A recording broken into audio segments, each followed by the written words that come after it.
কি হ'ল পাপু পূজা, তহঁত দুটা স্কুল নাযাওঁ নেকি? 1:30 বাজি গ'ল। মই ভাত বাঢ়ি ৰেডি কৰি থৈছোঁ, এতিয়ালৈকে স্কুল ওলোৱা নাই। যা ইউনিফৰ্ম পিন্ধগৈ। মা তোমাক কথা এটা ক'ম, তুমি কিন্তু খং নকৰিবা দেই। আজি আমি ৰাতিপুৱা পূজাই মই পঢ়ি থাকোঁতে কথা এটা পাতিছোঁ। কৈ দে আকৌ পূজা, কি পাতিছ? মোক ক'লে আকৌ মায়ে টপককৈ মাৰিব, এইটোক নামাৰে নহয়, কৈ দে।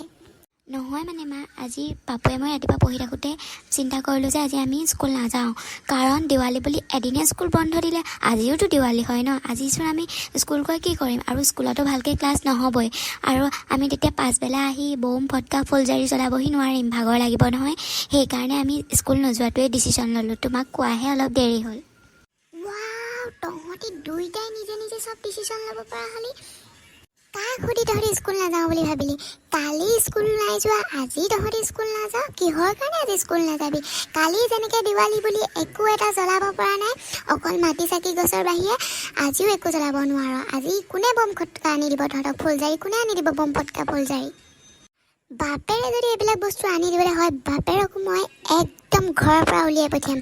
জানা নাই, জুবিন গাৰ্গৰ ন্যায়ৰ দাবীত গোটেইখন হুলস্থুল হৈ আছে। এই বছৰ বম ফটকা ফুটোৱাটো নিষেধ বুলি কৈ থোৱা আছে। তাৰ পাছত তহঁতক কোনে বম ফটকা ফুলজাৰি অনাৰ কথা ক'লে? যা একদম ইয়াৰ পৰা যা, কাপোৰ পিন্ধিকে যা, এতিয়াই নি চুচৰাই মই হেডমাষ্টাৰৰ ওচৰত থৈ আহিমগৈ। ওলা, একদম ওলা, স্কুললৈ ওলা। ঐ পাপু, পলা পলা, মায়ে এতিয়া ৰুদ্ৰমূৰ্তি ধৰি আমাক থ'ব আৰু। ঠিকেই কৈছ বাই, আমি ওলোৱাহে কথা আৰু।